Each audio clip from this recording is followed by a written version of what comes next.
Alo, chào Vinh, xin chào các bạn. Hôm nay thì mình chia sẻ cái món bánh chiên từ bột mì nè, xốp mềm thơm phức với nhân đậu xanh ở bên trong. Bánh này làm rất là dễ luôn, đơn giản hơn so với bánh tiêu mè mà mình thấy ăn cũng ngon, nhanh gọn lẹ. Thì mời các bạn mình cùng vào bếp thực hiện luôn ha. Đầu tiên là mình dùng ở đây 300g bột mì đa dụng, là mình lường bằng 2 chén ăn cơm á, thì cái loại bột mì các bạn dùng khoảng 11 đạm.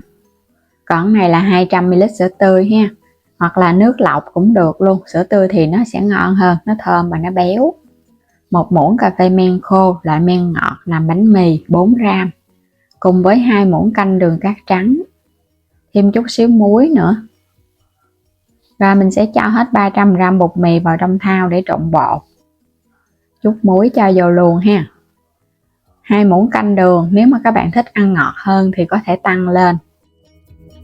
4g men, muỗng cà phê. Trộn đều cho các nguyên liệu nó hòa quyện với nhau. Thì cái phần bột mình dùng á, các bạn dùng hiệu nào cũng được, nhưng mà đạm nó vừa thôi, đừng có cao quá, đạm cao quá là nó sẽ bị không có xốp. Rồi mình sẽ thêm sữa tươi 200ml vô. Sữa tươi này ở nhiệt độ phòng, không cần phải ấm, mà đừng có lạnh nha, nếu mà lạnh là nó lâu lên men lắm, nó sẽ bị chậm cái quá trình lên men. Còn men mà các bạn dùng á, để lâu quá mà nó lỡ mà không có còn hoạt động nữa á, thì các bạn cứ cho vào chút xíu đường, chút xíu nước ấm ấm nhẹ nhẹ đó, đậy kín chờ 10 phút cho nó nở thì hãy trộn vào trong bột. Như vậy á, thì phần bột của mình nó chắc ăn hơn, nó không có bị chết men làm hư cái thau bột. Nhồi đều lên cho hỗn hợp nó quyện lại một khối. Các bạn đừng có để cho nó ẩm quá nha, ẩm quá một chút mình để cho nó nghỉ, đường nó tan ra nó sẽ bị nhão bột á. Phần bột nó sẽ hơi ẩm ẩm mềm mềm, nhưng không có bị quá khô. Khô quá thì cái bánh nó cũng không có được xốp. Mình nhồi sơ qua chút xíu thì mình thấy nó như vậy là vừa nè nha. Các bạn đập bột vài lần để cho cái phần da ở bên ngoài nó láng hơn, thì cái bánh của mình ủ ra chút xíu, mình làm nó láng mịn. Đậy kín mình để 1 đến 2 tiếng đồng hồ. Còn này á, là mình có đậu xanh mình nấu chín sẵn rồi, thêm vào một chút xíu nước cốt dừa hoặc là sữa tươi để mình xên như, cùng với 2 muỗng canh đường cho nó ngon nè, chút xíu muối nữa. Rồi các bạn chỉ xào ở lửa trung bình thôi, mình xào cho đường này nó tan ra. Mình cho ở trong này á, là một chút nước cốt dừa để cho phần nhân nó béo. Còn các bạn không thích thì bỏ qua, mình chỉ cần cho đường và muối cũng được luôn nha. Xên cho phần nhân này nó hơi khô khô một chút là nó ngon à. Làm bánh có nhân á, thì nó cũng ngon, còn các bạn không thích nhân thì bỏ qua cũng được. Mình làm cái phần bột không giống như là bánh tiêu cũng ngon luôn. Rồi tắt bếp luôn ha, mình để đây cho nó nguội chút xíu để mình làm bánh.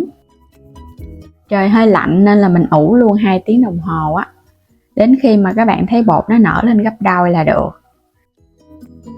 Lấy bột ra rồi cái mình phủ thêm chút xíu bột khô lên, các bạn nhồi sơ lại một cái cho nó quyện lại thành khối. Nhớ phủ chút xíu bột khô để thôi nó dính lắm nha. Chia bánh ra luôn, chia ra những cái viên bột nhỏ nhỏ. Các bạn thích ăn bánh lớn thì mình chia hơi lớn một chút, còn thích ăn bánh nhỏ thì cứ chia bột nhỏ nhỏ gọn gọn. Túm đều cho nó hình tròn, ở bên ngoài vào trong để cho phần da bên ngoài nó láng, thì chút các bạn cán ra làm bánh nó dễ.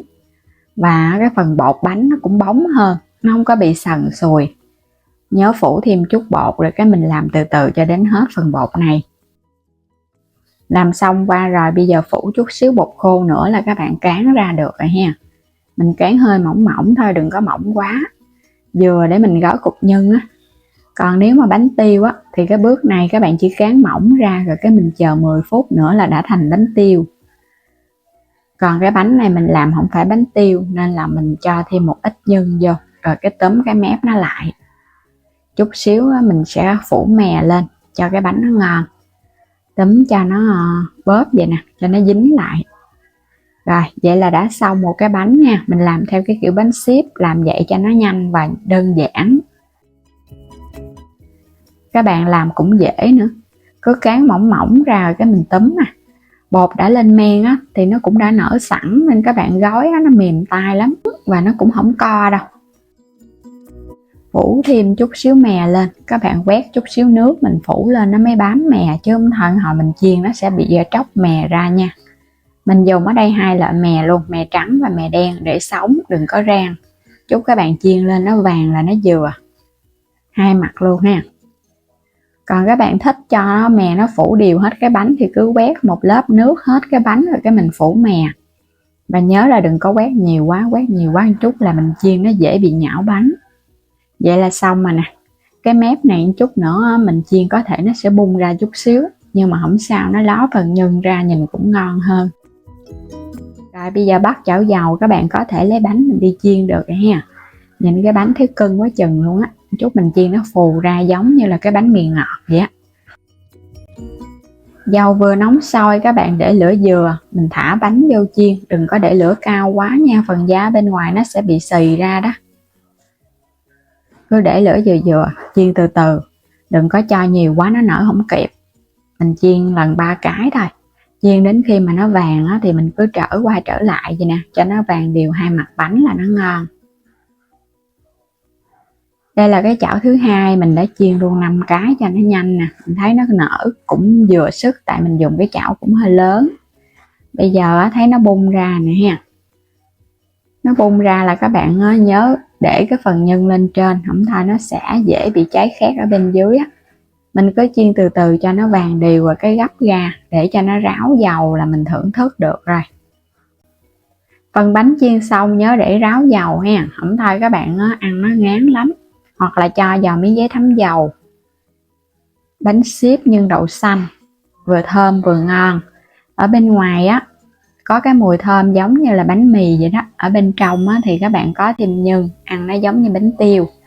Một món bánh sáng tạo mới, nó ngon hơn cả bánh mì và bánh tiêu và đơn giản dễ dàng hơn. Bột thì nở phình nè, không hề bị chai, bên trong rất là xốp. Mình không cần nướng gì hết cũng đã có bánh ngon thưởng thức rồi. Ngoài cái bánh chiên thì các bạn đem hấp cũng ngon luôn nha. Nó giống như bánh bao nhân đậu xanh vậy đó. Đơn giản quá chừng luôn á. Ai mà mới học làm bánh cũng sẽ làm được cái món bánh này thưởng thức. Thích ăn chiên á thì chiên, còn không thích ăn chiên mà cử dầu mỡ thì đem đi hấp. Còn rất là nóng. Đây, bánh bên trong mình xé ra nè. Xốp mềm, có đậu xanh nữa, thơm thơm, bùi bùi. Ngoài cái bánh nhân đậu xanh thì các bạn làm cái phần bột này mình cũng có thể áp dụng cho bánh bao chiên nhân mặn luôn ha. Và bây giờ cảm ơn các bạn đã theo dõi hết video của mình. Nếu chưa đăng ký kênh thì bấm đăng ký ủng hộ kênh.